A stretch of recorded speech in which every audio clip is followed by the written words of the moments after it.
Halo, selamat siang. Hai, hai, hai, hai. Masih puasa nggak? Nggak boleh lemas ya. Masih, Bu. Ibu, Nimo, nggak godin kan barusan? Apa tadi? Enggak, Bu. Aman, Bu. Bener ya, oke. Soalnya nih, soalnya materinya bikin lapar nih. Ntar dulu. Ntar ya, saya share screen. Semoga sehat ya. Kalau yang nggak puasa ya udah. Tapi yang puasa, sabar ya. Oke. Kalau ada pertanyaan, langsung tanya. Karena ini nanti nambah, numpuk. Kalau nggak ngerti nanti numpuk-numpuk lagi. Ini materinya masih intro nih. Em, Nanti makin ke sana makin banyak matematiknya. Ya. Nah, sekarang gini dulu. Kita mulai masuk kriptografi nih. Kriptografi itu kan, taruh. Ada yang pengen dicek dulu. Bentar. Taruh ya. Gitu. Ini ya. Ini singkatan dari, ntar saya mastiin dulu. Soalnya ini kan, The Art of Writing ya. Kriptos dan apa ya dia tuh? Udah lupa. Grafein, Bu. Apa sih nulisnya gimana? Grafin ya? Grafein, Bu. Grafin ya Nimo? Bukan Iya, Bu. grafos ya? Bukan Bukan grafos. grafein, Bu. Oke, artinya apa? Pokoknya intinya kan menyembunyikan pesan kan. eh jadi gini, yang mau saya jelasin, kriptografi itu nanti kan ada beberapa macam. Terus kalian harus paham cara makainya gimana. Terus kalau sekarang emang kriptografi dipakai di mana? Di mana-mana nih. Misalnya kayak kalian misalnya end-to-end encryption di WhatsApp gitu ya. Atau misalnya kalian pakai protokol SSL, SSH, HTTPS, pertukaran data, streaming data gitu-gitu ya. Itu kan bisa di-encrypt. Nah, jadi encrypting itu intinya tuh merubah dari suatu representasi data menjadi bentuk lain. Tapi nggak cuman gitu. Dia juga harus ada, eh, jadi gini, bentar, cerita dulu. Ingat nggak waktu saya bilang security itu CIA kan? CIA ditambah besaran utama CIA, besaran turunan non-repudiation sama availability kan.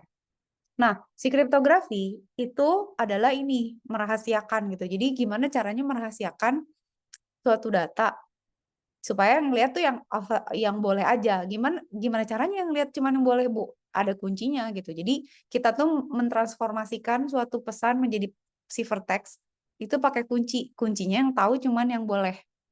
Nah, kalau integrity itu nanti implementasinya beda lagi, pakai hash. Kalau authentication itu nanti pakai kriptografi juga, tapi pakai public sama private key gitu ya. Kalau non-repudiation nanti pakai protokol, availability nanti saya jelasin lagi. Tapi kriptografi itu kira-kira gitu. Jadi kayak tadi Nimo bilang, kriptos grafin gitu ya. Jadi pokoknya kita menyembunyikan pesan aja gitu ya. Oke, dah. Sekarang kriptologi. Kriptologi itu adalah dibagi dua. Hacker sama yang encrypt gitu. Nah, si hacker itu kriptoanalisis, yang membuat, yang menyembunyikan pesan itu kriptografer. Jadi kalau misalnya kalian mau di security itu bisa milih juga mau jadi analis atau mau jadi kriptografernya gitu. Oke? Ini teori aja. Nah, sekarang ini kriptografi itu kan sebenarnya secara umum tuh nyembunyiin, kayak misalnya kalian waktu SD, kalau saya dulu SD suka pakai, kita kan suka pakai bahasa rahasia ya zaman SD, kalian gitu nggak sih? Misalnya apalah kok beda sama kode ya. Jadi misalnya huruf diganti atau ditambahin konsonan atau apa. Itu tuh untuk confidentiality supaya orang lain nggak tahu kan, merahasiakan. Sebenarnya itu fungsi umum, eh, langsung dari kriptografi. Kalau untuk integrity sebenarnya juga bisa. Jadi kita encrypt supaya orang nggak bisa ngerubah datanya kan. Kalau misalnya dia nggak tahu datanya kan nggak bisa ngerubah. Cuma sebenarnya nanti implementasinya itu kita pakai yang namanya hash. Hash itu beda lagi gitu ya. Nah, authentication itu nanti ada protokolnya gitu. Jadi kayak misalnya memastikan nih orang datanya di encrypt nih, misalnya gitu ya. Terus nih orang bener orang nggak? Nah itu nanti pakai public private key gitu. Public sama private key ya. Nah, public sama private key ini itu juga pakai kriptografi, cuman jenisnya beda lagi gitu. Oke. Jadi ini memastikan orang yang benar. Dah. Terus nanya, kalian di TikTok FYP-nya ada yang itu nggak? Ada yang kurir cewek marah-marah nggak gara-gara COD? Nah, itu adalah contoh ini nih. Ini yang saya nggak ngerti, ada yang bisa jelasin nggak? COD itu sebenarnya untungnya apa sih? COD itu untungnya siapa sih yang untung pakai COD bisa ngecek barang kan? Kali ya. Tapi kalau secara security itu tuh lebih flow banget gitu loh. Bisa dibegal kan? Misalnya kalau nggak kurir, misalnya kita COD. Saya juga pernah sih beberapa kali COD itu harus di tempat rame kan. Terus males gitu ketemu orang. Kenapa kalau udah ada sistem kita nggak pakai sistem? Ya kan, ngapain gitu? Nggak ada yang menjamin nanti kalau dia nggak mau bayar gelut atau gimana dirampas barangnya atau diculik apa. Ini siapa? Kalau nanti kita pakai blockchain kan semua juga di sistem gitu. Jadi udah nggak ada orang head to head lagi gitu. Harus ada sistem yang meng-approve dan ngatur segalanya juga gitu. Nah kan COD itu kan orang bisa menyangkal kan, lebih susah nggak mau bayar gitu. Itu siapa yang mau tanggung jawab? Ribet gitu. COD itu satu nggak secure, bisa begal. Dua, orang bisa nggak ngaku. Nah, siang itu kan yang di FYP itu kalian lihat kan, jadi si kurirnya itu nganter barang, harganya 500.000. Orangnya nggak mau keluar, digedor-gedor. Ternyata, ya mungkin setidaknya kalau nggak secara teknis ya, secara regulasi deh, misalnya si marketplace-nya gimana gitu. Orang tuanya ternyata nggak tahu anaknya beli handphone. Nggak ngerti lah, kurang lebih kayak gitu ya. Saya nggak selesai nontonnya, tapi poinnya gitu. Anaknya beli, tapi COD. Lah orang tuanya nggak ngerasa beli, suruh bayar 500.000 kan kesel gitu. Jadi dia pengen dikembaliin. Sementara si kurir kalau barangnya dikembaliin, dia kena suspend atau kena sanksi gitu. Nah itu kan kalau udah eker-ekeran gitu, siapa yang harus ngurusin? Pak RT gitu. Atau siapa gitu. Kan harusnya si sistemnya gitu. Sistem security kita nih, itu tuh harus end to end tuh harus memenuhi ini gitu. Karena itu ini ditambah sama availability ya gitu ya. Nah, availability gitu ya. Gimana nih biar orang tuh nggak bisa mangkir gitu. Nggak secure gitu ya sistem tuh harus bisa memastikan availability juga nanti itu kita pastikan dengan nggak langsung encryption juga, nggak langsung kriptografi juga availability itu. Kayak misalnya apa ya? Kita misalnya punya sistem terus down gitu ya, itu kan nggak available kan. Sebenarnya itu kayak kalian nonton kan yang video minggu lalu, kalau misalnya kita mau ngetek secara fisik kan availability itu juga harus di-maintain dong. Kayak server tuh suhunya nggak boleh panas. Jadi dia harus ditaruh, kalau misalnya kita punya server banyak pun, itu konstruksi gedungnya tuh nggak boleh kayak gedung biasa karena bebannya dia lebih berat. Servernya suhunya harus sekian sampai sekian. Terus server kenapa ada passwordnya? Ya kan? Itu kriptografi juga ya, karena passwordnya kan di-encrypt ya. Terus kenapa server dikunci ruangannya? Kenapa nggak boleh semua orang masuk server? Itu tuh salah satu cara menjaga availability supaya nggak ada yang nyabut kabelnya, nggak ada yang matiin listriknya, misalnya gitu ya. Tapi sebenarnya sih kalau kita punya ruang server gitu ya, terus pasokan listriknya nggak dijaga, itu juga nggak secure. Kalau saya orang tahu ada MCB-nya di mana, cetek, mati kan? Beres tuh. Kayak misalnya, Facebook mati lampu gitu kan nggak lucu ya gitu. Gara-gara apa? Gara-gara PLN-nya ngadat, belum bayar, apa token, apa, nggak tahu lah gitu ya. Jadi itu yang banyak pasti dipikirin. Tapi yang saya pengen jelasin tuh, kriptografi tuh nggak selalu bentuknya dia di-encrypt aja gitu. Jadi kalian harus lihat juga kasusnya per kasus gimana. Implementasinya tuh nanti beda-beda ya. Nanti kita akan lihat. Gitu, oke? Nah, si kriptografi itu pada prinsipnya, itu terminologinya adalah plain text dirubah menjadi ciphertext. Tapi pada saat berubah, dia itu ini kan kita kok convert ya ke sini ya. Itu kita harus menggunakan algoritma tertentu. Nah, algoritmanya tuh harus ditentukan dari suatu kunci gitu. Kayak misalnya kalian ngunci rumah gitu kan ya. Atau gedung gitu. Ini gedung kuncinya gimana? Oh, pakai masukin password atau pakai biometrik atau pakai gembok atau pakai apa gitu ya. Nah, ini juga Nah, yang punya kuncinya ya emang orang-orang yang boleh. Nah, ini juga cipher ini adalah suatu mekanisme merubah plain text menjadi ciphertext. Tapi dengan suatu key tertentu gitu. Karena si key ini tuh nanti akan dipakai oleh kedua belah pihak gitu. Jadi yang satu kunci, yang satu ngebuka. Oke? Sip. Gampang itu mah. Teorinya baca sendiri ya. Oke, ini terminologi. Nah, ingat juga encryption itu beda encryption atau cipher gitu ya. Itu beda sama code. Jadi code tuh kayak kalian punya code gitu, kayak misalnya code blue atau code red atau code one. Harusnya kita bilang misalnya elang satu, Garuda 2 gitu ya. Kode lah, misalnya ini tim berapa gitu. Terus misalnya kode kalau lagi main bola akan ada kodenya nih. Kita pakai strategi yang mana? Itu kode. Beda sama kriptografi. Oke. Nah, sekarang jenis-jenis analisis kripto. Ini kalau kalian mau jadi analis. Lihat ya bahwa di sini itu makin lama tuh makin banyak yang diketahui. Tapi di awal tuh kalau misalnya jadi gini, kalau kita ngencrypt nganalisis ya kripto, kita tuh masih tahu algoritmanya, kalau nggak tahu nggak bisa, gimana gitu, nggak bisa susah. Ya mau gila, kalau get lucky ya nggak tahu. Kalau udah tahu algoritmanya, nyari kuncinya juga ampun deh gitu. Nah, saya pernah punya teman, dia kerja kalau nggak tahu deh di mana ya, LIPI bukannya, pokoknya dia kerja di suatu perusahaan. Tapi nggak mungkinnya kalau LIPI kayak gitu ya, atau subdivisionnya or something gitu ya. Dia perusahaan, pokoknya kantornya dia kantor penting lah, banyak data gitu. Kena ransomware. Terus dia tanya ke saya, Bu, bisa nggak bantuin saya ngebongkar ini? Lah, kata saya gimana caranya, orang kagak tahu algoritmanya, dikasih tahu algoritmanya aja nyari kuncinya nggak akan bisa gitu. Nanti kita belajar kompleksitas ya.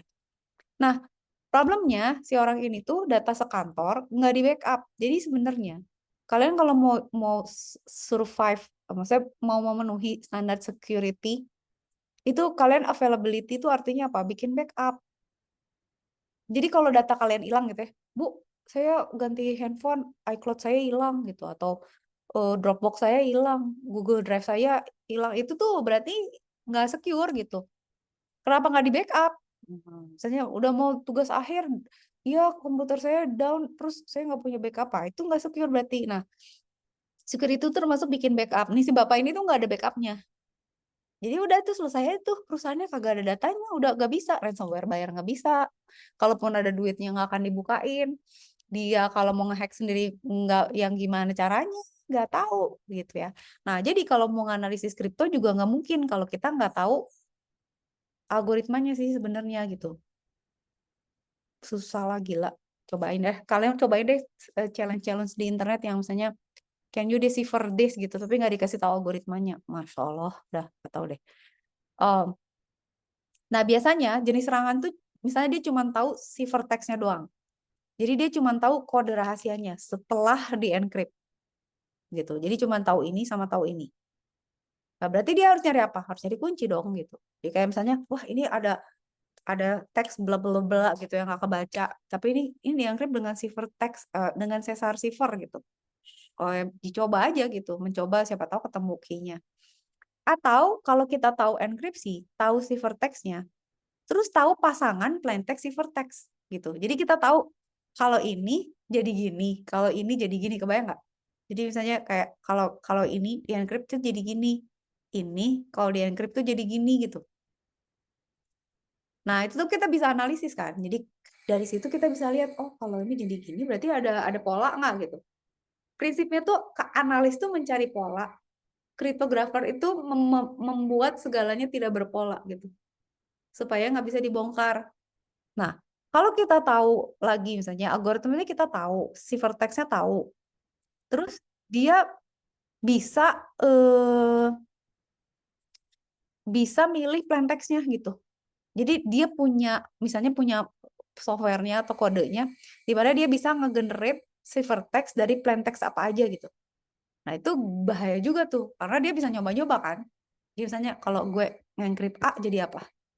Kalau ABC jadi apa gitu. Kebayang nggak sih kalian nge-decipher kayak gitu ya. Nah, makin lama kalau kita poinnya gini deh, kalau kita mau ngehack mau nge-analisis suatu sistem kriptografi, semakin banyak yang kita ketahui semakin bagus. Walaupun nggak semua itu gitu ya. Harus ada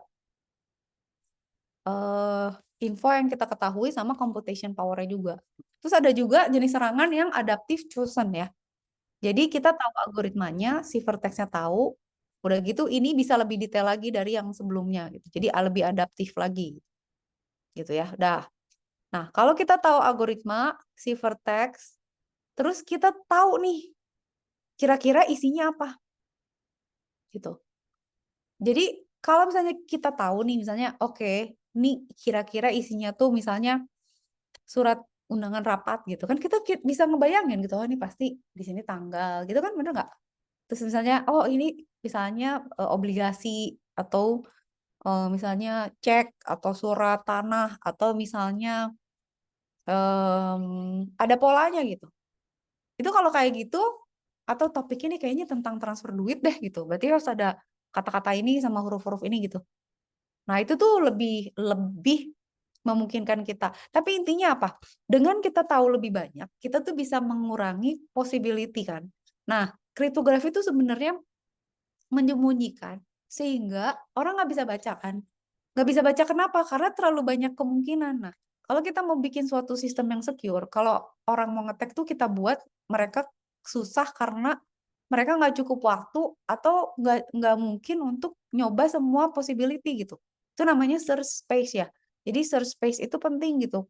Nah, kalau kita misalnya crypt analysis gitu ya, itu yang kita lakukan tuh mempersempit ruang pencarian ini gitu. Kita kecilin supaya kita bisa akhirnya nebak, syukur-syukur ketebak gitu ya. Syukur-syukur ketabok gitu ya. Ngomongnya ngaco lagi puasa soalnya. Oke, udah ya. Nah, kalau kita tahu algoritmanya, si vertex-nya juga tahu yang bocor gitu ya. Terus plain text-nya kita bisa pilih gitu, kita tahu gitu algoritmanya, mesinnya kita punya. Terus udah gitu makin tahu gitu kan, berarti bisa bisa tahu kunci tertentu jadi gimana gitu. Bisa milih lah gitu ya. Jadi mesinnya ada, plain text-nya ada, udahlah gitu ya. Kuncinya bisa kita ganti-ganti gitu. Itu lebih lebih umum lagi gitu. Lebih banyak lagi yang bisa kita ketahui. Apalagi kalau kita tahu bahasanya. Misalkan kadang-kadang kita nggak tahu nih. Nih file nih di encrypt. Isinya nggak tahu. Bahasa apa juga nggak tahu. Ayo. Kalau misalnya kita sok-sok decrypt gitu, nanti keluarnya kagak tahu lah. Kalau misalnya dia tiba-tiba apa gitu. Makanya saya pakai bahasa Korea gitu. Hah, karakter setnya aja beda. Nggak bisa lah, udahlah. Nggak mungkin gitu. Terlalu susah gitu. Oke? Sampai situ kebayang ya? Oke, sekarang one time pad. Ada nggak sih encryption yang nggak bisa dipecahkan? Kalau kalian ditanya, ada namanya one time pad. One time pad itu tuh teknik enkripsi yang tidak bisa dipecahkan. Karena apa? Karena possibility-nya tuh terlalu banyak. Jadi misalnya kalian punya punya punya message ya, misalnya perlu message nih. Saya kalian punya message namanya misalnya hello gitu ya. Nah, setiap huruf ini tuh dirubah jadi huruf lain. Oke, sampai sini ngerti nggak? Misalnya ini saya bikin jadi DX OTG gitu ya. Apalah gitu ya, whatever lah ya. Random. Itu kan orang nggak akan tahu lah gimana. Ada kuncinya nggak ada, gimana? Aku jadi D, jadi X, L jadi O, yang ini jadi T. Ya mana gue tahu gitu. Bisa nggak dicoba satu-satu? Mau berapa? Berarti 5 dikali 26 faktorial apa gimana gitu. Ini gimana nyarinya gitu. Oke. Kalau misalnya cuma 2 huruf mah mungkin kali. Kalau misalnya hurufnya banyak gitu. Tapi kalian ngerti kan? Artinya kita tuh punya message. Nah, setiap hurufnya tuh kita ganti pakai huruf lain. Nah, berarti kan itu kan ada tabel yang menerjemahkan itu kan. Nanti kan dibaliknya tinggal ngebalik ya. D jadi H, Kan kalau H jadi D berarti kalau dibalik D jadi H, X jadi E gitu dan seterusnya kan. Tapi kan lihat tabel dong. Terus kuncinya nggak ada. Kuncinya ya tabel itu. Jadi kalau kalau mau ngirim one time pad itu cuma dipakai sekali, ya orang itu juga harus punya tabelnya gitu. Bisa dipecahin kalau kalau satu huruf mah bisa kali. Cuma 26 kemungkinan kan ya. Tapi kalau hurufnya gede, nah sekarang kita lihat dulu. Nanti kalian lihat kenapa nggak bisa dipecahin. Oke, sekarang misalnya saya punya hello Hello ini dirubah jadi angka urutan aja. H itu huruf ketujuh dan seterusnya gitu ya. Oke. Nah, si key ini tuh yang tadi saya bilang gitu. Ini key-nya itu segini. Itu tuh ya udah dibikin aja random gimana gue gitu. 23, 12, 2, 10, 11. Udah gitu dijumlahin. Jadi 37 tambah 23, 30 dan seterusnya ya. Ngerti nggak sampai sini kan? Nah, karena kita pakai alfabet, berarti kan cuma ada 26 kan. Kalau misalnya dia 30 kayak gini gimana? Di mod 26 dong. 30 di mod 26 berapa? 30 dibagi 26 sisa berapa? Sisa 4 kan. Jadi ini kan 4. 4 oke. 4 tambah 12 16 oke. 11 tambah 12 13 oke. Ya kan? Nah, terus kan nanti kan ini kan semuanya harus dari 0 sampai 25 kan, karena kan alfabet ada 26 tapi ngitungnya dari 0. Jadi semua di mod 26. Udah tinggal ini kan dirubah jadi angka, jadi huruf lagi. 4 jadi E, 16 jadi F, Q gitu ya. 13 jadi N, 21 jadi V dan ini. Ini sampai sini clear kan? Gampang kan? Nah, yang kalian perhatiin adalah kalau decrypt sama encrypt itu selalu inverse. Terserah mau persamaannya apa in any representation of matematik kalau memenuhi rumus, dia pasti inverse-nya. Kalau dibagi jadi dikali, kalau dikurang jadi ditambah, kalau geser kanan jadi geser kiri gitu. Kalau ini kan ditambah nih pas nge-encrypt. Taruh pakai warna lain. Ini kan ditambah kan? Berarti pas decrypt dikurang. Nanti kan berarti dia balik lagi jadi gini kan? Ngitungnya bisa lah gitu kan. Jadi ya udah 4 berarti tadinya 7 ditambah 23 sekarang 4 dikurang 23. Gimana? Jadi minus. Minus ya udah tinggal ditambahin 26 aja. Jadi 7. Gitu kan? 16 dikurang 2 dan seterusnya ya. Bisa ya, ngerti ya? Nah, oke, sampai sini clear, udah sampai kebayang. Jadi ingat ya, kalau encryption selalu kebalikan. Kayak SSR receiver, misalnya kodenya digeser 3 ke kanan, berarti decryptnya geser 3 ke kiri. Kalau ini tadinya dijumlah, dikurang. Tapi ini tuh nggak bisa di solve. Ini tuh nggak bisa. You cannot solve this gitu, karena terlalu banyak kemungkinan. Misalnya nih, hello nih, ini nih. Ini ya, misalnya kita mau ngecek ini. Dia jadi huruf apa? Nggak tahu kan, harus dicoba ada 26 kemungkinan. Terus ini juga nggak tahu. Terus kan mereka harus berlima. Berarti 5 kali 26 faktorial itu hitung deh berapa. Kalau satu kalinya 1 detik, kagak bisa, nggak mungkin.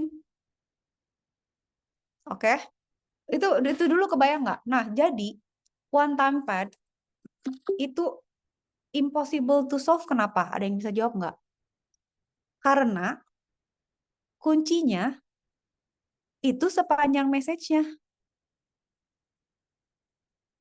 Nanti kalian lihat ya, encryption yang lain tuh nggak gitu. Kuncinya sepanjang message-nya. Ya udah Bu, kalau ini secure kenapa nggak pakai ini aja? Nggak bisa diimplementasi. Misalnya kalian punya satu paragraf, berarti kuncinya satu paragraf. Terus misalnya kalian mau kirim data 1 giga, kuncinya 1 giga juga.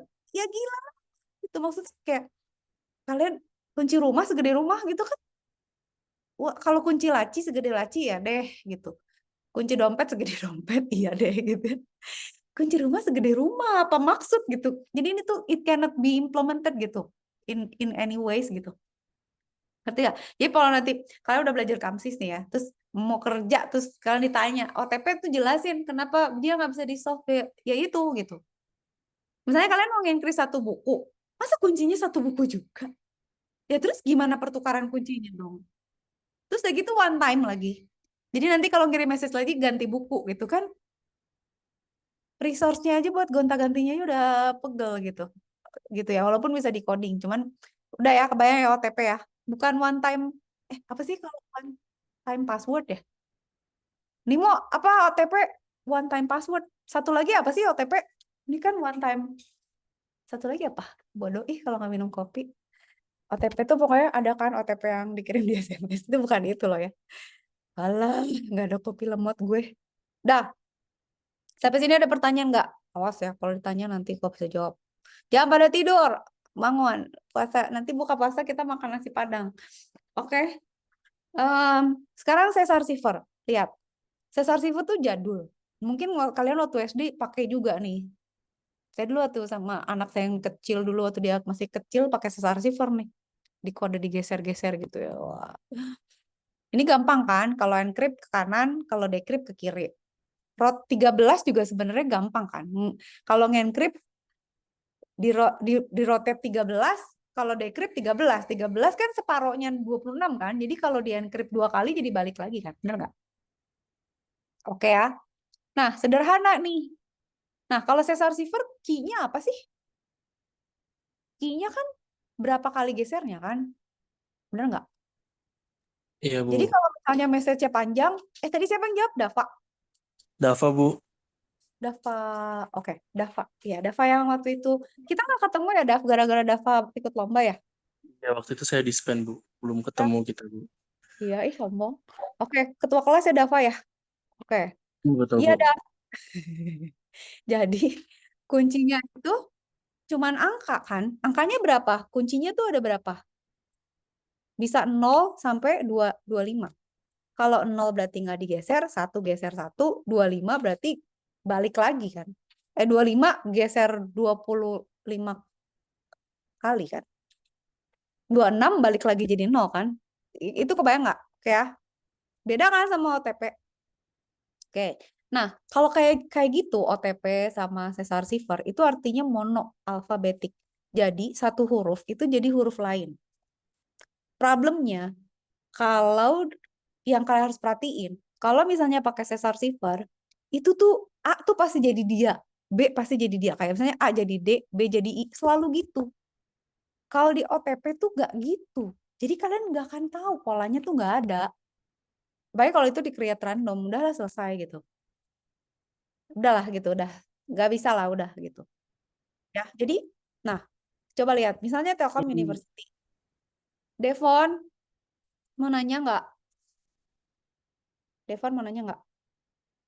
Ya udah. Telkom University nih. Terus kita rubah pakai ini key-nya gini ya. Bu, ini one time pad, Bu. Satu huruf jadi huruf lain. Beda, ini mah beda. Ini tuh satu huruf jadi huruf lain. Tapi kan ini tuh satu alfabet, jadi A tuh pasti jadi K, B jadi C. Dan seterusnya kan. Tapi kan di sini setnya jadi A, B, C, D juga kan. Cuman urutannya jadi acak. Kalian bisa bayangin kan? Jadi kayak jadi misalnya T, berarti T jadi I kan. E jadi V. Selalu gitu. Kayak ini Telkom University nih. T-nya pasti jadi I kan. University. T-nya ini jadi I lagi kan. Jadi in some way itu nanti kita bisa lihat polanya gitu. Dari kemunculan-kemunculan yang berulang. Ada polanya. Kalau yang ini kagak. Satu huruf itu dipetakan beda. Sekarang jadi apa, nanti jadi apa, nggak ada polanya. Kagak bisa ditebak, nggak bisa dicari gitu. Nggak tahu kalau udah zaman quantum computing sih kali, nggak tahu ya. Tapi nggak bisa. Tapi jadi kalian ngerti ya, beda ya. OTP tuh satu huruf memang jadi huruf lain. Tapi setiap huruf dia nggak selalu dia gitu. Kalau kalau kalau ini monoalfabetik itu pasti dia gitu. Oke, sampai sini clear. Lihat dong, ini kan bukan message kan? Ini kan abjad. Jadi abjadnya diganti sama set abjad lain. Bukan message dirubah jadi message lain. Ya kan beda kan? Oke, jadi key-nya, ini panjangnya berapa key-nya berarti? Kalau yang tadi one time pad, panjangnya sepanjang message-nya kan? Misalnya message-nya 1000 kata, berarti key-nya 1000 kata juga. Sorry, 1000 huruf juga. Kalau kalau Caesar Cipher, itu key-nya angka kan, panjangnya 0 sampai 25. Kalau ini key-nya berapa panjangnya? 26. Iya kan, key-nya ini kan. Ini beda loh sama geser. Ini mah kita aja gitu. Tapi ini bisa, ini tuh namanya kita mengganti dengan set yang lain. Oke. Dia punya kelemahan, nanti kita lihat. Terus ada Jogja Cipher ya. Jogja Cipher tuh ya dirubah aja ya, jadi dari huruf 1 ke huruf yang lain gitu. Ini nggak terlalu susah lah, setnya juga sedikit. Dah, sampai situ udah dulu. Nah, sekarang saya mau liatin ini. Ada yang namanya cipher transposisional. Transposisional artinya apa? Trans itu tukar posisi ya posisi. Jadi kita acak posisinya. Kalau kalian misalnya punya message, jadi kuncinya apa, Bu? Kuncinya tuh pertukaran posisi. Jadi sebenarnya kuncinya tuh ini. Nih ya kuncinya. Kalian lihat deh, posisi 1 jadi 3, 2 jadi 6, 3 jadi 4, 4 jadi 1 dan seterusnya. Ngebalikinnya gimana? Dibalikin gitu. Kalau tadi 1 jadi 3, 3 jadi 1, 4, 2 jadi 6, 6 jadi 2. Kebayang? Jadi encryption ke sini, decryption ke sini. Sampai sini oke kan? Make sense nggak? Oke ya, make sense ya. Jangan tidur ya. Oke. Terus lama-lama sih jadi kayak itu ya. Oh, saya jadi ngerti sekarang.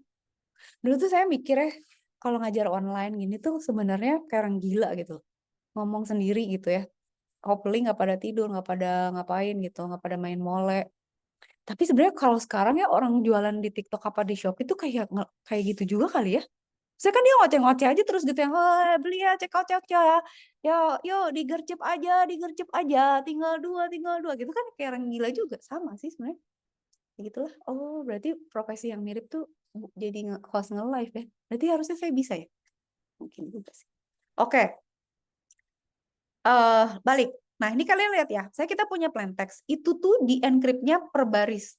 Jadi kalian lihat ya. 1 itu kan jadi 3. Berarti kan si A ini pindah ke posisi 3 gitu ya. Terus 2 ini kosong kan. 2 pindah ke 6. Pindah ke sini 2.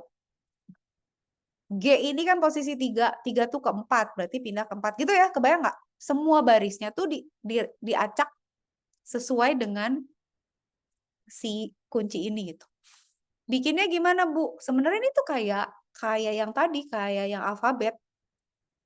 Angkanya kan cuma 8 kan, tapi ganti posisi. Jadi kayak misalnya kalian main voli lah kali atau bola kan di rotate posisinya ya. Tapi kalau bola mah kan harus ada formasi ya. Ya gitulah kira-kira kebayang. Oke.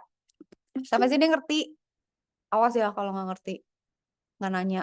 Kalau nggak ngerti nggak apa-apa, tapi kalau nggak ngerti nggak nanya itu nggak boleh. Dah. Nah, kalian pernah dengar Enigma kan? Itu perang dunia kedua kan, Jerman lawan Inggris dan ya ada negara-negara sekutu dan lain sebagainya. Nah, kalau di Enigma itu transposisinya tuh yang gininya, transposisi gininya. Ini. Itu tuh pakai 3 mesin rotor. Jadi, dia punya kayak gini gitu ya. Satu lagi. Ya saya udah ini tukar ini di sini ditukar lagi ini ke sini itu ke situ ini ke sana terus tukar lagi jadi dari sini ditukar lagi ke sini tukar lagi ke sini sampai sini clear nggak? Udah gitu ini tuh diulang 6 kali jadi benar-benar acak. Jadi kalian perhatiin deh pada saat kita mencoba mensembunyikan message yang dibuat supaya yang dibuat supaya meningkatkan security itu keacakannya kan. Walaupun nggak harus dibuktikan secara matematik, Bu kenapa 3 mesin rotor? Kenapa nggak 10? Terus kenapa 6 kali, nggak 600 kali gitu. Karena sebenarnya ada, ya kayak kalian ngocok kartu gitu ya, atau ngudek kopi gitu, atau apa. Karena ada satu titik di mana ya lu ngudek 100 kali sama 200 kali udah nggak ada bedanya gitu aja gitu. Kebayang gitu ya kira-kira. Nah, sekarang mau dongeng dulu. Saya mau dongeng dulu ini. Sekarang tugas kalian tuh sebenarnya 2. Satu nanti saya kasih tugas, satu lagi kalian harus nonton ini. Ada yang udah nonton belum? IMDb-nya 8 cuy. Kalau nggak nonton, aduh gitu ya. Ntar dulu di kelas ini ada cewek nggak sih? Kita cek dulu. Siapa aja nih? Nih Wilhelmina nih ya. Oh, ada siapa lagi? Najwa nih. Agatha nih. Wah. Pokoknya ya. Ini kan Doctor Strange nih yang main. Benedict Cumberbatch nih, cakep, harus nonton. Jadi setidaknya cakep gitu. Walaupun emang kan, jadi ceritanya gini ya, Imitation Game itu ceritanya tentang si Alan Turing kan. Alan Turing itu kan emang aneh orangnya. Jadi si Benedict Cumberbatch itu di film ini agak-agak aneh karena dia kalau nggak salah emang ada kelainan gitu ya.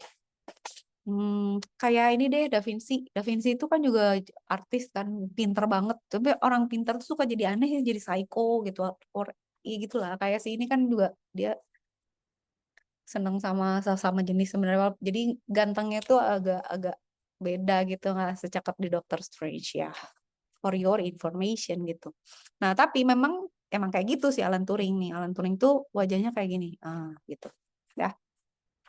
Nah, film ini menceritakan Perang Dunia Kedua di mana Inggris itu lawan Jerman. Jerman pakai Enigma.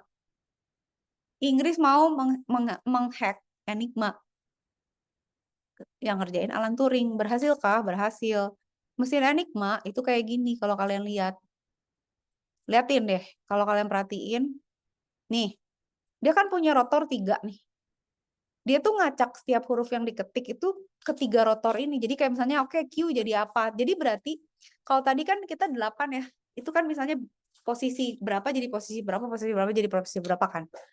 Kalau ini huruf apa jadi huruf apa, tapi 3 kali gitu. Ini si rotor tuh bisa di-set. Kayak misalnya yang ini tuh ceklek segini, yang ini ceklek segini, ini ceklek segini. Kebayang nggak sih? Ya kayak sebenarnya urutannya tetap sama, alfabet juga, cuman jadi acak gitu. Ini jadi apa nih? Oke. Nah, si rotornya ada 3. Dan 3 kali ya, kalau ngetik itu diproses 3 kali, udah gitu 6 kalian gitu. 6 kalian lagi. 6 kali. Jadi kalian kebayang nggak seberapa acak itu? Dan seberapa banyak possibility-nya gitu. Udah sampai sini clear nggak? Ada yang membingungkan lagi nggak bagi kalian? Itu sama kayak gini. Kalian suka nonton film-film nggak yang kalau ngebobol safety deposit apa sih mesin kotak Brankas itu kan juga gitu kan. Kuncinya tuh kan misalnya 8 ke kiri, 3 ke kanan, 7 ke kiri. Terus kebuka gitu. Itu kan intinya tuh sebenarnya kan kayak kunci juga gitu. Cuma ada beberapa mekanik yang berputar yang bakalan ceklek gitu ya. Kalau mereka di posisi yang align, maka kuncinya akan terbuka. Kebayang? Nah, si safety deposit itu kan makanya orang kalau mau ngehack pakai stetoskopnya dokter karena biasanya kalau pas kita puter pas posisinya kan itu mekanik ya. Kalau pas itu ceklek gitu, dia bunyi ceklek gitu. Terus nanti oh berarti gue kalau udah puter ke kiri sampai ceklek, puter ke kanan sampai ceklek, puter ke kiri sampai ceklek, udah kebuka gitu. Jadi kalau safety deposit zaman dulu tuh gampang gitu sebenarnya menghacknya. Tapi prinsipnya tuh begitu, ngerti kebayang nggak? Ya, dah. Kayak gini nih, jenius nih orang Jerman gitu kan ya. Nah, si Alan Turing itu mencoba memecahkan itu. Ini kan mesinnya ya kayak gini. Tapi nanti saya jelasin. Jadi ceritanya si Alan Turing ini nge-hire mathematician juga banyak kan. Mereka mau memecahkan message dari Jerman. Jadi Jerman tuh setiap hari akan ngirim message ke headquarter gitu. Headquarternya tuh akan ngirim ke troops-nya dia strategi hari itu. Kayak misalnya, oh kita attack misalnya kota ini jam berapa gitu ya. Nah, kalau Inggris tahu kan mereka bisa antisipasi kan gitu. Problemnya gimana caranya ngebongkar message ini? Loh, Bu, kok dia tahu message-nya kan ada mata-mata. Jadi mata-matanya tuh ngirim ke mereka apa yang Jerman kirim ke troops-nya dia. Tapi kan dalam bentuk encrypted gitu. Ya gimana gitu. Tapi kan paling nggak mereka tahu itu pasti dalam bahasa Jerman, isinya kurang lebih tentang strategi perang atau apa yang mau akan dilakukan gitu hari itu gitu. Nah, mereka si Cumberbatch ini udah nge-hire orang banyak tapi tidak berhasil karena mereka kalau pakai tangan manual gitu nggak selesai sampai pagi lagi keburu ganti message tuh mereka gak bisa ke crack gitu. Karena apa? Karena possibility-nya gede banget karena si Jerman ini gila juga emang pakai 3 rotor. Nah, sekarang saya mau kalian lihat ini. Nih ya. Ini kan si Alan Turing ini kan mesinnya kayak gini. Kalian perhatiin nggak ada polanya nggak? Kalian bisa bayangin nggak? Nah, Alan Turing itu jangan bikin malu ya. Siapa Alan Turing? Yang nyiptain komputer pertama kali siapa? Ya dialah. Jadi komputer kita, general purpose itu adalah mesin yang bisa mengeksekusikan banyak possibility gitu ya. Itu tuh awal mulanya dari ini. Si Alan Turing menemukannya. Ini bapakku belum lahir nih, 1936. Ya semua juga belum lahir ya kita ya. Ya iyalah gila. Ya, liatin. Jadi si mesin ini orang ini dengan pandainya, dia mencoba membuat kombinasi dari 3 rotor. Jadi ini mesin dedicated buat Enigma nih. Kalau Enigmanya berubah jadi 5 rotor, modar nih harus ganti lagi gitu. Karena apa? Dia ngecek nih, misalnya kombinasi ini berapa. Nah, ini yang di dalam bulatan ini tuh alfabetnya gitu. Jadi nanti misalnya nih ya posisinya apa? Misalnya ada berapa huruf nih, terus posisinya berapa tuh dia coba. Jadi untuk setiap kombinasi huruf itu nanti kan misalnya ada resultnya ya di sini. Itu nanti dilihat manual gitu. Dari kombinasi ini hasilnya udah kebaca atau belum. Tapi kan setidaknya dia tahu bahasa Jerman gitu kan. Berarti karakter setnya gini gitu ya. Terus misalnya kombinasinya gimana, hasilnya gimana gitu. Nah, dengan mesin ini kan jadi lebih cepat karena kan menghitung possibility-nya lebih cepat ya. Ceklek ceklek ceklek ceklek ceklek gitu ganti semua. Itu tuh sebenarnya kayak komputasi paralel gitu. Jadi ngitungnya tuh bareng gitu. Pecah dong. Bubar itu Enigma. Akhirnya ketahuan sama Inggris. Dia bisa memecahkan itu berkat si Alan Turing ini. Makanya nonton rame nih gitu. Oke, tapi lupa ya endingnya gimana ya, jadi menang gak sih Inggris? Dulu tuh gimana sih? World War II tuh yang menang siapa sih jadinya? Aduh maaf ya kalau random, saya emang agak ini sih, agak, kan berhasil lah.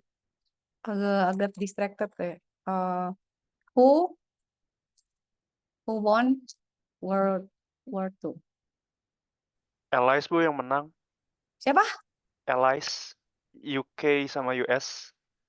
Muhammad. Ini Muhammad siapa tadi yang ngomong? Muhammad Rafi Bu. Raf, menang siapa? Berarti Amerika sama Inggris ya? Iya. Menangnya gara-gara Enigma bukan atau kena hal yang lain, satu lain hal? Apa ya? Lupa lagi Bu. Kalau nggak salah, Apa? kalau nggak salah Apa? Karena Jermannya kodenya udah dipecahin, Bu. kekepung dari segala arah kalau nggak salah. Saya tuh udah sama ChatGPT udah kayak saudara, tiap hari nanya dia sampai kayak stres gitu. Kamu kenapa sih, sakit jiwa apa? Nih sekarang nanya lagi nih, udah gila. Oke, bener tar dulu, main Allied. Oh, Soviet juga loh, Inggris, Soviet sama Amerika berarti. Sama Cina, sama Prancis. Oh, jadi Jerman kalah ya? Oh iya bener, pada gue menangin Jerman. Gimana? Terus, is it, did Alan Turing machine help the Allies to win World War? Jangan sampai ada perang dunia ketiga ya. Udah, males gue perang-perang. Ya. Oh, tuh kan? Berarti dia begini nih, tuh kan jadi tahu katanya Turing shorten the war by 2 or 4 years and save million of lives. Oke, tuh berkat kecerdasannya dia nih. Jadi dia bisa ngehack si Enigma ini gitu ya. Oke ya. Jadi nonton, oke, nonton ya, nonton. Dah. Thank you, Raf. Udah ya, ini berarti kan kebayang ya. Jadi akhirnya, oh iya saya mau bilang juga. Oke, tadi saya nanya juga masih Bang Chat nih. Jadi sebenarnya gini, si Alan Turing di zamannya itu kan menciptakan kayak parallel computing kan supaya mempercepat proses. Makanya kalah sih. Karena kan apa coba? Enigma tuh udah mekanik, manual kan ceklek-ceklek gitu ya. Ini dia bikin otomatis loh. Jadi mesinnya tuh muter terus untuk segala kombinasi. Which is sangat jenius banget kan. Nah, tadi saya nanya nih. Di mana ya gue nanya? Nah, tapi kalau misalnya nanti udah ada quantum computing, itu kita ya semua bubar aja. Jadi semua kriptografi yang kita pakai kalau udah quantum computing itu bubar. Kalian tahu kan quantum computing itu adalah dia bisa memprediksi semua kemungkinan tuh dalam satu waktu aja gitu. Jadi in some way itu mirip sama parallel computingnya si Alan Turing gitu. Jadi dia bisa ngitung possibility. Kalau tadi kan kayak tadi saya bilang ya, OTP lu coba aja hitung gitu. Si karakternya berapa, si possibility, terus udah gitu permutasi dari semua possibility karakter setnya. Kalau misalnya karakter setnya cuman alfabet 26 faktorial. Kalau misalnya dia pakai karakter setnya Mandarin, nah kalau dia pakai karakter setnya ada pakai angka, pakai simbol, jadi berapa gitu. Itu nggak bisa kita coba satu-satu kan. Kalau udah pakai quantum computing bubar gitu karena semuanya bisa dia coba gitu. Dia lebih cepat. Jadi kita harus bikin sistem security atau kriptografi yang lebih baru. Oke. Nah, ini kan saya nanya udah sejauh mana? Katanya udah sebenarnya Amazon, IBM, tapi kalian lihat deh, ini orang-orang yang nyoba-nyobain ini ya, itu yang punya resource gede kan, Amazon, IBM, Microsoft, itu kayak orang-orang yang bikin OpenAI, bikin ya AI machine learning mereka yang pakai karena mereka punya resource-nya, punya duitnya juga gitu ya. Nah, cuman problemnya ini kan butuh komputasi yang gede. Terus katanya masih ada glitch gitu, ada error-errornya, terus masih masalah lah. Akhirnya aku bertanyalah pada si ChatGPT bahwa kapan nih? Katanya masih lama sih, cenah. Kata dia 10-20 tahun lagi, katanya begitu. Tapi kan ini dipakai ya buat QKD udah QKD udah breaking ini. Nanti kita belajar ya. Itu bisa dibubarin pakai Shor algorithm gitu. Tapi sekarang belum ada computation power-nya. Bisa buat finance optimization, logistik supply chain juga bisa, drug discovery. Tapi kalian perhatiin deh, dari kasus-kasus ini ya, climate science, itu kan sebenarnya kasus yang mesti dipecahkan itu kan sesuatu yang terlalu banyak search space-nya gitu. Kayak finance kan possibility-nya banyak tuh. Logistik sama supply chain itu juga banyak. Kayak misalnya gue harus pakai vendor mana yang terdekat, possibility-nya gimana, cari rutenya yang optimal gimana, yang paling untung gimana. Terus kayak misalnya buat drug, obat gitu ya. Misalnya kita ngomongin DNA, itu kan gimana DNA, urutan rantai DNA yang paling optimal. Terus obat mana yang paling cocok untuk kasus tertentu itu kan banyak banget kan possibility-nya. Nah, kalau pakai kuantum tuh jadi cepet gitu. Prinsipnya itu ya, kebayang ya. Tapi masih lama cenah katanya kalau belum kiamat sama belum perang dunia ke-3 amit-amit. Kira-kira sih dia udah on the way gitu. Kenapa ya lama banget gitu? Karena katanya belum ada qubits ya. Qubits itu kan satuan komputasinya gitu ya. Terus belum ada masih ada error-errornya gitu. Sama kestabilannya. Pokoknya teknologinya sama teorinya tuh sebenarnya belum ngejar. Itu sama kalian misalnya ingat kan dulu machine learning tuh di zaman saya kuliah. Machine learning itu belum bisa dipakai buat robotik. Karena apa? Karena dulu tuh masih masih pakai perseptron. Kalian tahu nggak perseptron? Bukan Megatron ya, perseptron. Dulu tuh perseptronnya tuh cuman, jadi kalian bisa bayangin kalau nggak salah ya, otak kita tuh ada berapa sih? 8,5 miliar kalau nggak salah. How many? Nih. Oh, bukan 8,5 miliar. 86 miliar. Sel otak kita ada 86 miliar. Udah gitu, si perseptron atau dulu neural nets itu cuma 3. Kebayang nggak? 3 sel. Kalau misalnya paramecium gitu ya atau apalah, kalian tahu kan paramecium apa misalnya amoeba gitu yang binatang bersel satu itu otaknya ada nggak? Nggak ada kan? Ya nggak tahu. Gimana cara dia hidup gitu? Gimana caranya machine learning dengan 3 neuron bisa ngalahin kita yang 86 miliar? Orang kita aja sedunia orangnya cuma 7 miliar gitu. Ini 86 miliar loh sel otak kita, tapi yang kita pakai cuma 4 kayaknya. Kalau lagi puasa jadi 32. Gitu kali ya. Nah, dulu ini saya cerita. Jadi machine learning-nya dulu tuh disebutnya neural network. Nggak bisa dipakai buat robot boro-boro karena XOR aja dia nggak bisa gitu. Kenapa nggak bisa, Bu? Karena secara teori kita belum kepikir ke sana.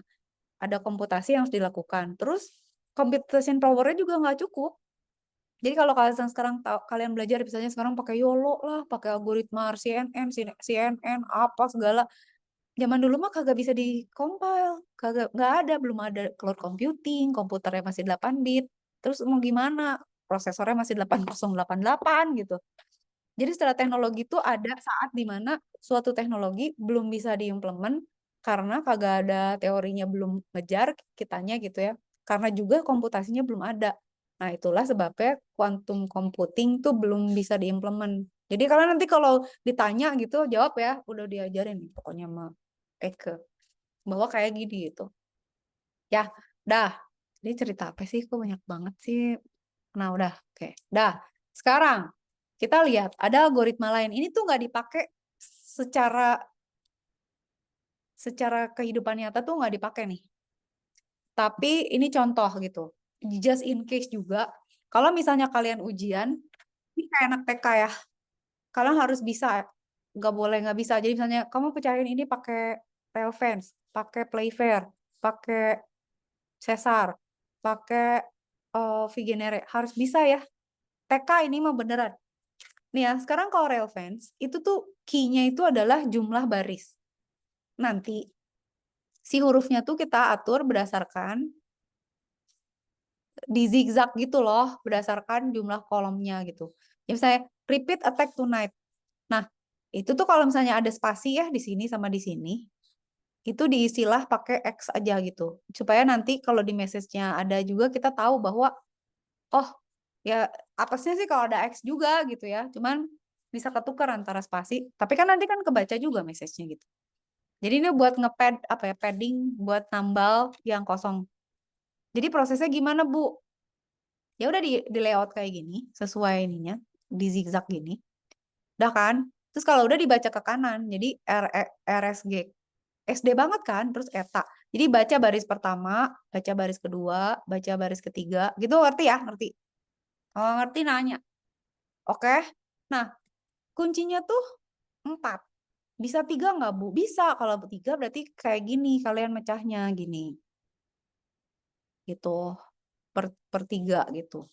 Kalau 2 gimana? Kalau 2 ya udah 2 gitu. Gini berarti. Gitu. Dan seterusnya gitu ya. Oke? Nah, nanti tugas PR-nya tuh kalian harus ngebandingin. Kalau pakai Relevance, key-nya tuh paling bagus tuh besar atau kecil. Oke. Ya, PR itu nanti ya saya kasih. Pikirin. Tapi ini kayak gini aja. Bu, nanti balikinnya gimana? Ya balikinnya tinggal di ini aja. Pakai yang gini aja, misalnya gini ya. Ini kan kayak gini. Kirim ke orangnya. Terus dia orangnya tahu kan, key-nya 4 ya. Ya udah lu bikin aja 4 kolom gitu. 4 baris. Ya udah ditaruh aja gini, taruh satu-satu. Ya nanti kan kebaca, lu bacanya gini gitu, zigzag. Jangan bacanya ke samping, baca zigzag gitu. Cukup smart juga kan? Kalau kalian disuruh ngehack bisa nggak? Misalnya, coba pecahkan ini. Tapi saya nggak bilang algoritmanya kagak dikasih tahu, kuncinya nggak tahu. Kalian modar-modaran nih nyari, mau pakai frekuensi analisis angkanya hurufnya cuma dikit, mau dicoba pakai Cesar receiver kagak aja jawabannya, mau pakai Relevance kita nggak tahu key-nya berapa. Oke. Ini sampai sini clear nggak Relevance? Saya mau kasih hint lagi ya. Pokoknya kalau Relevance itu key-nya nggak boleh lebih gede. Key itu nggak boleh lebih gede nggak boleh lebih gede daripada message length. Kenapa? Ada yang tahu nggak? Nanti jadi kayak lurus ke bawah, menyamping aja, Bu. Iya, pinter Dava. Iya, kalau saya sama ya udah jadi kayak ya udah nulis aja ke sini ke bawah, jadi tinggal baca aja gitu ke bawah gitu. Jadi pokoknya kalau Relevance key-nya tidak boleh sama panjang dengan message-nya karena jadinya ya udah jadi dia lagi kan nanti terus ke bawah ya dibaca ya repeat lagi gitu. Nah, tapi pertanyaannya kan kalau misalnya ini ya key-nya 4 sama misalnya key-nya 6 lah gitu ya. Sama kalau key-nya 2, itu lebih secure yang mana? Itu nanti ya PR itu. Oke, good dah Pak. Well done. Oke. Dah, terus udah kayak gitu, ngebalikinnya tinggal dibalikin gitu ya. Nah, patternnya tuh ada kan sebenarnya. Ini kalau kita coding sebenarnya bisa ada sih. Decrypt-nya tuh sebenarnya ya udah sebenarnya tinggal dihitung aja posisinya bagi 4 gitu. Misalnya ya. Nah, Malang Cipher mah tinggal dibalik. Oke. Dah, ceritanya selesai sampai situ dulu. Nah, sebenarnya nanti tuh encryption itu ada yang asimetrik sama simetrik. Ini adalah salah satu ini ya, P-box, X-box sama product box ini adalah salah satu implementasi buat symmetric encryption. Oke. Ada box yang namanya P, ada yang box yang namanya S. P itu permutation, S itu bukan simulation, substitution. Substitution, Bu. Iya. Nah, substitution. Permutation ngapain? Ngacak-ngacak. Jadi misalnya gini ya, ada satu huruf. Satu huruf itu kan kalau direpresentasi dalam ASCII kan 8, sebenarnya 7 bit ya. Tapi ASCII itu 8 bit. Cuman yang dipakai tuh cuma 7 bit. 1 bit itu bisa kita pakai-pakai. Jadi sebenarnya yang dipakai tuh cuman ini. Nah, ini tuh diacak gitu. Bu ngacaknya gimana ya? Terserah mau diacak aja gitu. Nah, si permutation box ini ya udah kita tinggal pakai. Ini tuh dibikinnya pakai hardware, makanya simetrik itu tuh cepat karena itu tuh di wiring langsung secara hardware gitu. Kan gampang ya, maksudnya kayak tadi saya bilang kalau mau di permutation ya udah nanti dibalikinnya tinggal arahnya aja diganti gitu. Saya 1 jadi 3, 3 jadi 1. Sampai sini clear ya. Permutation tuh ngacak kayak gini. Terus ada yang namanya substitution box, di mana dia mengsubstitute gitu. Jadi dia akan mengganti misalnya apa jadi apa jadi apa gitu. Nah, P-box ini bisa dikembangkan jadi S-box. Nah, jadi ada proses permutation sama substitution. Nanti tuh bisa digabung jadi gini, misalnya, oke, ada 8 bit nih plain text. Di permutation, udah gitu dipecah substitusi, di permutation lagi, terus dipecah lagi, substitusi lagi. Nah, itu. Terus, Bu, ini gimana sih maksudnya? Emang harus kayak gini nggak? Enggak, gitu. Itu tuh kayak kalian ngocok kartu, ngocok harus gimana? Tapi proses permutation sama substitusi, itu intinya gini. Apa yang membuat ciri suatu encryption itu secure? Satu, Randomize, Bu. gitu, benar. Satu lagi apa, Pak Dav? Saya juga lupa, Bu. Nah, ini tuh tidak berdiri sendiri ya, ada hubungan juga sama randomness apa? Search space. Apa coba? Jadi kalau kita mau kalian bisa, Bu, saya tugas akhir mau bikin encryption ya, sok boleh. Tapi harus jago matematik ya. Kalau bisa bikin encryption, itu gimana caranya? Representasinya itu random, jadi orang nggak bisa lihat pola. Terus kemungkinannya banyak gitu. Jadi kayak tadi saya bilang, untuk nyobain kemungkinannya juga nggak keburu, kebanyakan yang harus dicari gitu. Nah, kalau itu terpenuhi, maka dia akan jadi secure. Tapi sebenarnya harus dibuktikan secara matematik gitu. Apakah benar? Ada satuannya loh. Misalnya kalau search space lah kita bisa cek ya, apa possibility-nya ada berapa banyak gitu. Tapi kalau randomness tuh bisa dihitung secara matematik.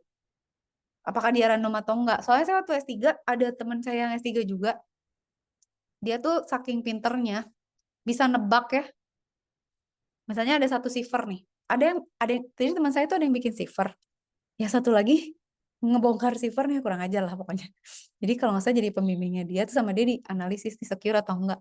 Dia bisa ngecek loh. Jadi dia tahu ada satu bit yang akan berubah kalau bit yang ini berubah. Nah, kalau orang udah bisa lihat korelasi itu, itu berarti udah nggak secure tuh. Karena dia bisa ngamati itu, bisa merembet ke yang lain gitu.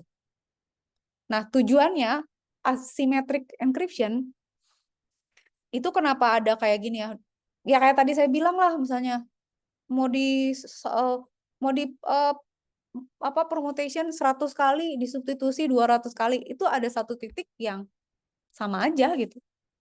Itu kayak apa ya? Kayak misalnya kalian ngecek kopi gitu ya, antara 10 kali sama 100 kali kan sama aja. Paling pegel aja gitu. Ya nggak? Ada satu titik di mana randomness-nya udah mentok lah segitu gitu.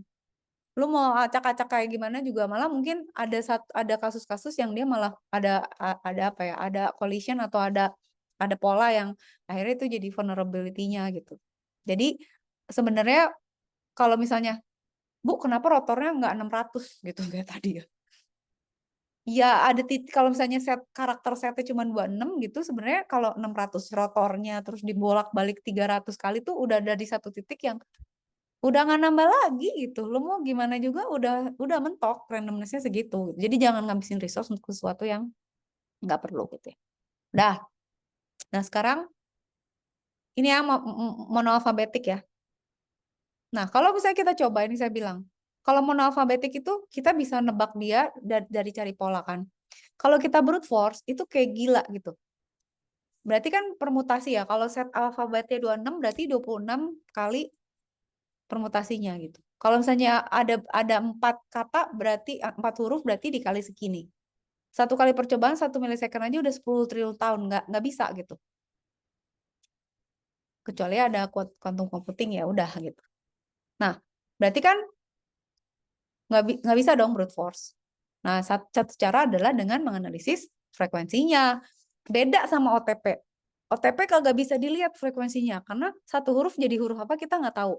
Tapi kalau jadi mono alfabetik, satu huruf pasti jadi huruf yang itu. Berarti kalau misalnya kalian asalkan cukup panjang ya, misalnya kalian punya satu paragraf atau 1000 huruf gitu ya. Terus kita lihat ya di analisis kemunculan hurufnya. Itu bisa kita compare sama kemunculan huruf dan kita harus tahu bahasanya apa juga kan setidaknya. Makanya kayak tadi ya kalau kita mau tag semakin banyak info yang kita ketahui makin bagus gitu. Jadi kayak misalnya kalian dapat nih satu buku lah atau satu paragraf. Itu kalian analisis frekuensinya di sort huruf mana aja yang paling sering muncul. Kemudian di compare sama tabel kemunculan huruf paling sering di bahasa tertentu. Kayak misalnya kok di sini ya di ciphertext ini X sering muncul nih. Oh, kalau di bahasa Inggris tuh E yang paling sering muncul. Berarti X itu adalah E. Ganti. Terus gitu yang paling sering kedua muncul huruf L nih. Nah, kalau di bahasa Inggris tuh L kedua paling sering muncul tuh L tuh T gitu dan seterusnya. Nah, nanti apakah langsung kebaca? Enggak gitu. Kayak misalnya P sama F ini hampir mirip gitu ya. C sama U hampir mirip kemunculannya. Dan ini kan beda juga gitu. Kali aja misalnya untuk apa ya, misalnya teks buat di bahasa Inggris ya, teks tentang kedokteran sama teks tentang apa ekonomi gitu jadi beda ya nggak tahu lah gitu ya tapi semakin banyak tuh harusnya secara statistik oke lah kurang lebih nggak akan persis tapi kita nanti secara roughly bisa secara kasar gitu ya bisa nebak gitu oke pakai frekuensi dan bisa juga kita cek loh trigram sama di gramnya gitu jadi kok diagram bukan di gram gitu nulisnya jadi kayak misalnya kok ini sering banget kalau di bahasa Indonesia tuh kayak misalnya kok AI muncul lagi apa nikah ke di atau apa kan ada kan 2 huruf kalau misalnya 3 huruf misalnya apa gitu kalau di bahasa Inggris kan 2 huruf bisa TH HE gitu kalau 3 huruf THEN gitu itu tuh bisa kita tebak gitu jadi secara umum pakai statistik itu kalau monoalfabetik itu akan bisa nah jadi sekarang mau dibuat polyalfabetik di mana huruf yang sama itu bisa jadi huruf lain nggak selalu sama jadi nggak bisa dianalisis secara frekuensi gitu. Itu lebih susah. Berarti kayak OTP dong, Bu. OTP kagak ada polanya. Sekarang kalian lihat tabel ya. Namanya Vigenere. Ini bacanya nggak tahu gimana. Coba dong di Google Vigenere gitu. Coba. Ini yang nemuin orang Prancis ya. Dengan pakai tabel gini ya. Kayak gini. Ya. Nah, kalau kalian lihat, bandingin sama yang tadi. Caesar cipher kuncinya apa? Angka. Oke. Relevant cipher itunya itu apa namanya? Banyak baris. Kalau Vigenere itu key-nya tuh adalah kata lagi gitu. Jadi kayak gini. Bad. Kuncinya tuh bad. Jadi apapun kata-katanya itu tuh akan secara berulang dipetakan menggunakan kunci. Sehingga didapatkan ini. Bedanya sama OTP, OTP tuh tabelnya sepanjang message-nya. Kalau Vigenere tabelnya tuh cuman sebanyak karakter setnya dikali 2, jadi 2 dimensi gitu. Mau dibikin lebih susah, Vigenere bisa tambahin aja angka. Tapi kan jadinya jadi 36 kali 36. Mau ditambahin karakter set, jadi berapa kali berapa, jadi gede gitu tabelnya. Tapi kan segitu aja gitu. Kalau OTP mah message-nya tambah gede, ya well, dia juga tambah gede gitu. Kayaknya. Udah sampai sini ngerti nggak? Nah contoh ya, tapi ini contohnya agak bingungin. Kayak misalnya gini, A kan, A itu kan dipakai kuncinya B kan. Berarti kan A sama B gini kan, di sini kan. Ini kan jadi B, tetap jadi B kan. Oke, tapi ini ada yang salah tahu. Coba deh nanti Dava atau Raffi cek. B ya, B sama E sekarang. Nah, B itu ketemu E jadi siapa? Jadi F kan? Udah nggak? Berarti kan bener ya ini ya, jadi F ya. A ketemu D, A ketemu D tetap D. Oke.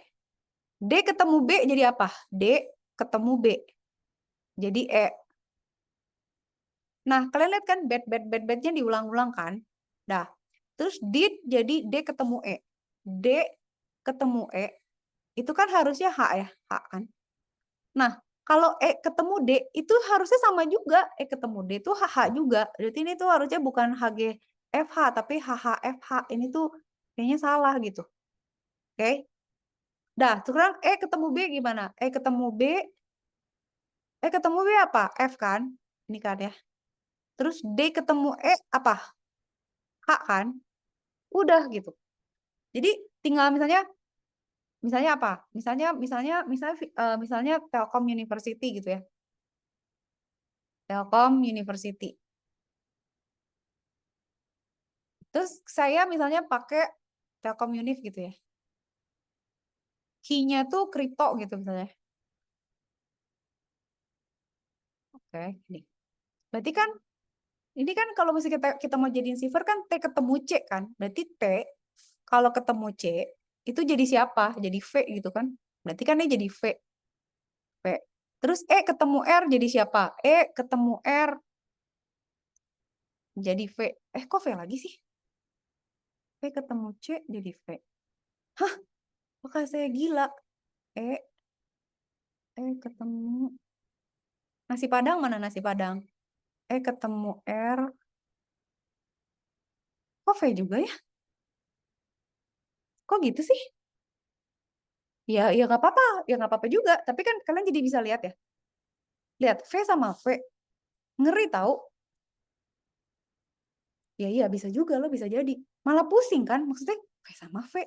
Padahal ini yang satu T jadi C, yang satu E sama polanya nggak bisa dilihat, bener nggak?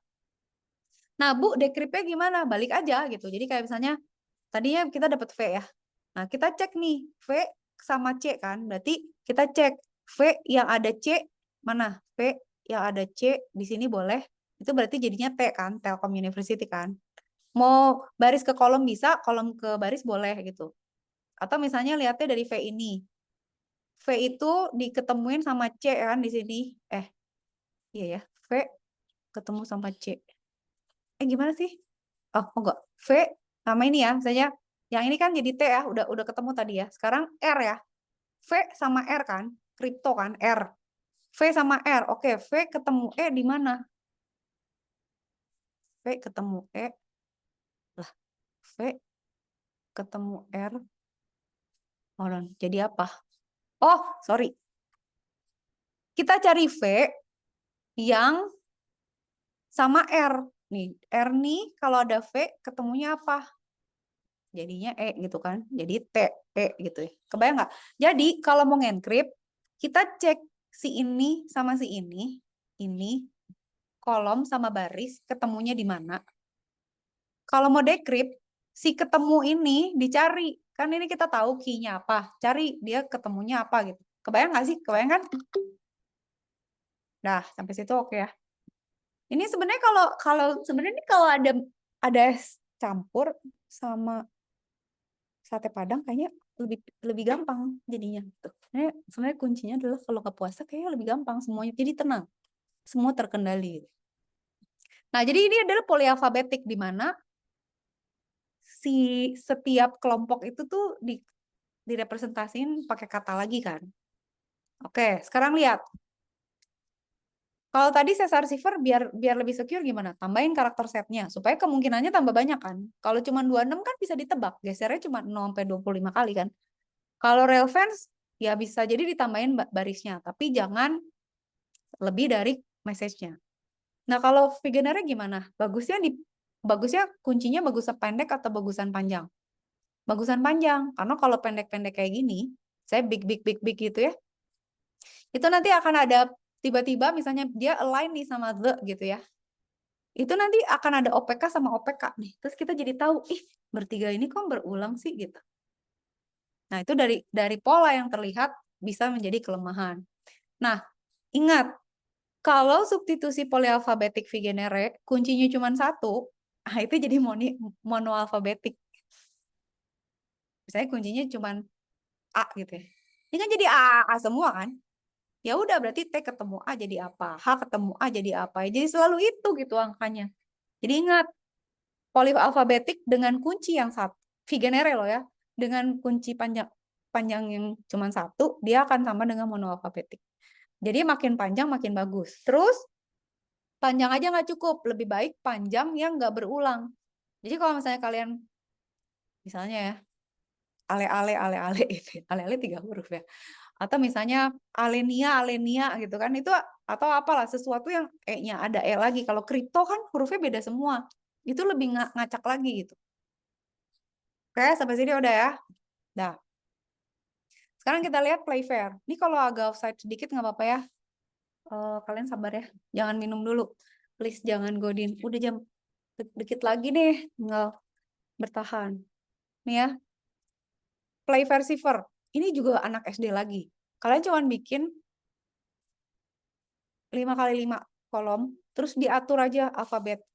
Karena cuma 25 nggak cukup, jadi I digabungin sama J. Nggak tahu kenapa lah aturannya dia, mungkin karena mirip bentuknya atau penggunaannya J jarang dipakai. Nggak tahu lah pokoknya ya. Pokoknya kayak gini. Kalau mau dibikin lebih susah gimana? Tambahin karakter setnya. Misalnya ada huruf besar, huruf kecil, ada angka. Jadi jadinya tabelnya bukan 5 kali 5 gitu. Tabelnya 30 kali 30 mungkin gitu. Dah, aturannya ini. Baca sendiri tapi saya ringkas. Nah, udah ya, Playfair Cipher tuh kita menentukan key-nya. Key-nya itu kata-kata juga. Kata-katanya nanti diurutkan di dalam kotak ini, tapi di-arrange sehingga di dalam kotak-kotak itu tuh cuma ada angka-angka yang huruf alfabet yang nggak ada yang sama gitu. Jadi kayak gini ya, misalnya kita punya message Playfair example. Plain text-nya ini ya, kuncinya ini. Sorry, ini teksnya, ini kuncinya, oke? Sampai sini ya, oke ya. Nah, si plain text itu tuh harus dipecah-pecah jadi 2. Aturannya adalah jadi 2, jadi di graf gitu ya. 2, jadi hide the gold in the tree stump gitu ya. Terus aturannya adalah kalau ada huruf yang berulang, itu harus disumpel sama X. Supaya apa? Supaya kita nggak bingung gitu. Karena nanti pakai aturannya dia tuh kalau 2 hurufnya sama, itu jadi susah. Nge-substitute-nya jadi susah. Terus kalau saya udah dibagi 2, sisa 1, tambal juga pakai X. Udah, sampai situ udah. Sekarang kita tibalah mengatur kuncinya. Kan Playfair example ya kuncinya. Nah, Playfair itu ya kita taruh aja P, L, A, Y, F. Fair kan ada A-nya, A-nya udah pernah, jadi A-nya nggak usah. I belum ada, taruh. R belum ada, taruh. E belum ada, taruh. X udah belum ada, taruh. A udah ada, nggak usah, langsung ke M. M belum ada, P udah ada, L udah ada, E udah ada, A udah ada. Ya sekarang tinggal udah kita atur aja. B, C, D, E, F udah ada di atas. Jadi nggak usah, berarti G. Terus H. I, J udah ada kan? I udah sama dengan J, gitu kan ya? Udah lanjut. K udah ada, K belum ada, L sama M udah ada di atas nih, di sini sama ini udah ada M. Ya udah nggak usah disebut, berarti sekarang tinggal N, O, P udah ada nih di atas nih, dilewat, berarti Q, R udah ada di sini, berarti dan seterusnya gitu. Jadi kan jadi 5 kali 5 kan, sampai sini kalian udah oke nggak? Awas loh, nanti kalau di ujian jangan salah naro ya. Ini anak SD banget ya Allah, tinggal naro aja gitu. Marisa nih anak SD katanya. Awas tuh kalau soal susah katanya. Enggak, cuma gini-gini aja. Itu jadi kayak gini. Aturannya cuman ya udah kita ambil pecahan-pecahan 2 huruf itu kita taruh H sama I nih misalnya. Posisinya di mana tuh di dalam kotak H sama I. Nah, nanti ditukar sama seberangnya dia gitu. Kalau dia misalnya posisinya jadi rectangle gini ya. Jadi H tuh jadi B, I jadi M. Jadi seberang-seberangnya gitu ya. Nah, kalau gini gimana kalau kolom? Kalau kolom diganti sama huruf di bawahnya. E jadi D, D jadi O. Oke. Kalau dia baris, oh ini belum. Kalau dia baris sebelah kanannya ya. Sekarang gini, TH. TH tuh kan gini ya bentuknya kotak. Ya udah si T itu berarti seberangnya jadi Z, H itu jadi B. Pick same rows, opposite corners gitu. Jadi sudut yang berbeda gitu.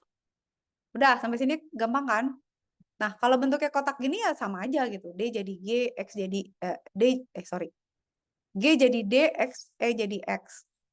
Terus apalagi sekarang? OL. OL juga gini ya. Kan dia ada O di sini, L di sini bentuknya kotak. Berarti O jadi N, L jadi A. Tapi harus kita gambar kotaknya gitu. Kalau mereka tuh nggak bersatu baris, satu kolom. Nah, kalau dia di satu kolom, berarti E jadi X jadi M. Oke? Udah? Gampang nggak? Terus jadi gini akhirnya. Jadi ini. Key-nya ini. Gimana cara ngedekryptnya? Kalian bikin tadi, kotak yang tadi itu, yang 5x5. Udah gitu ditukar aja posisinya. Kalau dia kolom, dibalik aja. M jadi X jadi E. Kalau dia ini, ditukar. Seberangnya siapa, jadi siapa.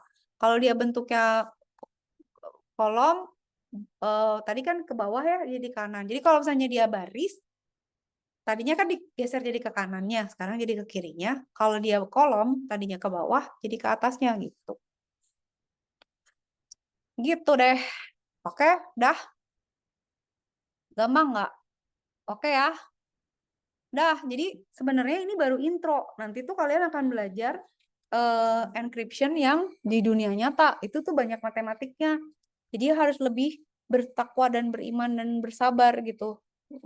Ini mah baru ini aja, review aja. Nah, yang saya mau ingetin adalah kalau misalnya kita bikin encryption, cara membuat dia lebih secure adalah itu, semakin acak dan semakin banyak possibility. Paling aman tuh memperpanjang kunci gitu, karena jadi possibility-nya tuh karakter set itu tuh jadi menambah kesulitan gitu. Oke. Nah, kalau play versiver kan bisa kita tambahin ya ininya ya. Kita gedein aja gitu. Itu juga gitu ya. Apalagi sih yang lain? Vigenere juga kita gedein aja tabelnya gitu. Gampang nggak? Kalau mumet nggak apa-apa. Sekarang di-mute dulu aja. Nanti kalau udah buka puasa udah lebih waras dan lebih seger, kan direkam, boleh lihat lagi rekamannya. Kalau ada yang nggak ngerti boleh tanya. Gitu. Kalau malu nanya saya, tanya Dava, ketua kelas. Tanya temennya yang lebih ngerti, boleh. Saya pokoknya seneng kalau ada yang nanya. Gitu. Sekarang sampai sini ada pertanyaan dulu nggak? Ntar dulu ya. Itu ya, ini baca aja deh. Oke. Gitu. Nggak ada lagi ya. Tapi ini. Nah, minggu depan tuh 78 slide. Jadi saya nggak akan yakin kita selesai 1 kali pertemuan. Karena nggak tahu ya ini tapi mungkin ini panjang juga cuman contoh sih. Tapi ini udah mulai masuk ke ini ini mungkin saya pecah jadi 2 pertemuan nih. Nah, ini tuh udah mulai masuk ke yang lebih kompleks gitu. Oke. Ya udah, kalau nggak ada pertanyaan saya mau sambil absen. Tapi kalau saya ingat lagi saya jelasin lagi taruh ini tuh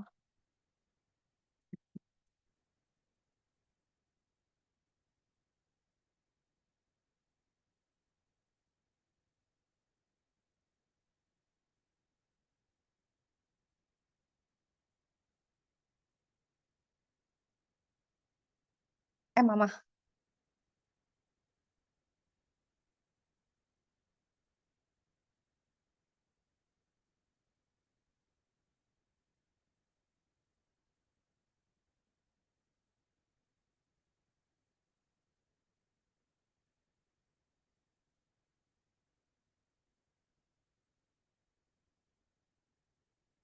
Kita absen dulu. Mana Ibu, absen? Ya, siapa ini? Raffi Bu. Raf? Mau nanya Bu, kata Abril nih. Kalau nggak punya Netflix, nonton Imitation Game-nya di mana? Kamu pertanyaannya kok bagus sih? Oh iya ya. Emang nggak? Oh iya ya, nonton di mana? Di Netflix. Oh iya, kalau nggak punya Netflix. Di Netflix masih ada nggak ya? Oh iya ya, di YouTube nggak ada juga ya. Oh iya bener. Nanti deh. Aduh gimana ya? Saya berdosa sih ya. Iya, ini mana ya? Ini mah pertanyaan lebih susah dari encryption. Ya, iya nonton di mana ya? Nanti saya cariin. Saya chat GPT. Oke, bagus juga. Ya Bu, makasih Bu. Kesel. Iya nonton di mana ya? Masa gue downloadin film-film? Stop. Oke, bagus juga tuh pertanyaannya kejam sekali. Iya ya. Di bioskop nggak ada, di YouTube nggak ada, di mana lagi langganan video. Saya waktu itu langganan video buat nonton bola aja terus nggak bisa diakses, udah marah-marah, nggak mau lagi pakai video, kesel. Ya betul juga dia, ketahu-taunya gitu. Ya udah, nanti saya coba cari tahu ya, ingetin ya. Oh, kita bisa memaksa jurusan suruh beli Netflix buat mahasiswa. Oh, malah jadi nonton yang lain. Pak Surya boleh minta nggak login Netflix anak murid saya? Pakai yang punya Bu Marisa aja katanya. Nanti tunggu ya. Ini adalah kita minggu 3 kan ya? Oke ya. Minggu ketiga materi tambahan nggak ada, kuliah. Oke, baik aja. Kuliah. Oke. Mana? Sabar.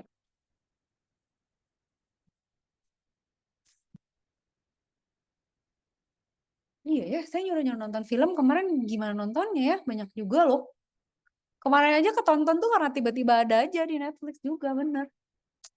Oh, pusing. Nimo, Maleaki. Hadir Ibu. Okai, thank you. Ariski Miardi. Hadir, Bu. Aris ada. Raffi ada ya? Ada Raffi. Bu. Oke. Noval Fadil. Hadir, Bu. Tuh, ada yang di Idlix tuh, kata Bima. Udah ya, selesai tugas ya. Idlix bayar nggak, Bim? Gratis nggak? Ilegal, Bu, Bajakan ilegal. itu Bu, bajakan Bu. Oh iya, kayak itu ya, kayak yang buat nonton bola itu apa sih yang... Ih, parah Bu, masa Bimo nggak ngasih tahu yang bajakan Bu? Iya, parah. Nggak Itu punya mah duit, nggak punya duit, maaf ya. nggak boleh, Bim, tapi saya mau coba juga. Kacau nih. Iya ya, Idlix nggak boleh. Nanti dipikirin lagi. Susah jadi dosen, tidak boleh mencontohkan yang tidak baik. Noval Fadil mana? Fadil ada nggak tadi? Hadir, Bu. Oh, ada. Siap. Rizky Putra. Rizky Putra nggak ada. Zikri Ada, Bu. Hadir, Bu. ada. Zikri ada. Ada, Bu. Oke, Zikri. Zeo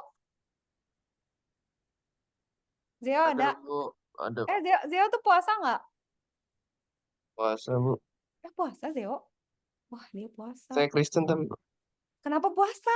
Mau nanya tadi makan siang apa? Saya puasa, Bu. Oh, puasa. Iya, Bu. Oke. Raffi Alzi. Tadi Hadir, Raffi. Bu. Tadi Raffi yang jawabin Perang Dunia Kedua yang mana? Raffi Putra Bu. Santoso Yang Bu. Raffi Putra, Bu. Santoso Bu. Raffi Putra Santoso. Zikri ada 2, yang Raffi ya Zikri. Suram nih ngafalinnya nih. Ini Raffi Putra Santoso. Tapi ada Muhammad Zikri. Tapi ada Muhammad Raffi Al Zikri. Muhammad Agil. Gil. Agil nggak ada. Dava Abril. Oke. Dah. Halo, hadir Bu. Dava Abril ada. Stefanus. Hadir Bu. Stefanus. Oke, Dwi Agus. Hadir Bu. Oke, ini nggak boleh nih. Nggak boleh Godin, namanya bahaya nih. Hati-hati loh. Wah, Wilhelmina mana? Hadir, Bu. Oke, Wilhelmina ada. Nofri Irfandi. Hadir Bu. Nofri ada. Idlix ada ya Bima. Hadir Bu. Oke, Satria.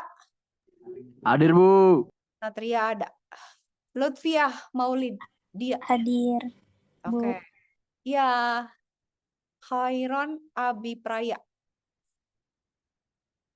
Bacanya gimana nih? Khairon apa Khairon nih? Mau pakai apa? Pakai cengkok nggak? Nggak ada tapi. Ahmad Hideo. Hadir Bu. Oke, Ahmad Hideo ada. Dava ada ya, Dav. Ketua kelas nih. Oke. Dav, jawab dulu. Ada Bu, hadir Bu. Raihan Akbar. Hadir Bu. Alright. Najwa mana? Hadir, Ibu. Oke, Najwa ada loh. Joshua. Hadir Bu. Joshua ada. Joshua Owen. Fadila. Dwi Istiani. Hadir, Bu. Oke, Fadila ada. Faris Eza Purwono Adi. Hadir Bu. Oke. Hafiz Naufal. Hadir Hafiz. Bu. Oke. Adrian Karim. Adrian. Nggak ada. Daniel. Hadir Bu. Daniel ada. Raffi lagi. Hadir Bu. Allahu Akbar la ilaha illallah. 3 ya bener ya? Raffi lagi. Raffi Ashifa Nugraha ada ya? Nirwan. Hadir Bu. Nirwan ada. Eliezer Pasaribu. Hadir Bu. Oke, siap. Tegar, mana Tegar? Hadir Bu. Oke. Agatha. Agatha panjang banget namanya. Allah. Agatha ada ya? Alright. Gita tapi bukan perempuan kan? Hadir Bu. Oke. Bukan Bu. Iya. Devon. Hadir Bu, ada Bu. Oke. Berarti yang nggak ada cuman Adrian nggak ada, Hideo nggak ada, Agil nggak ada, 3 nggak ada. Submit. Kita ada 32. Ya kan? Pas. Oke. Nggak ada pertanyaan lagi selain Netflix ya? Bener loh. Awas PR dikerjain ya. Jangan lupa yang di LMS juga. Alright. Thank you all. Yang puasa selamat melanjutkan. Semoga tabah sampai azan nanti ya. Sehat semua ya. Thank you for today. See you Hadir soon. Bu. Cuma Terima kenapa kasih, ketawa Bu. gitu? Makasih banyak. Gangguin Bu. Makasih, Maaf Bu. Bu. Bye-bye. Bu. Iya, sama-sama. Dadah. Makasih Bu. Bye all. Makasih juga Bima. Dadah.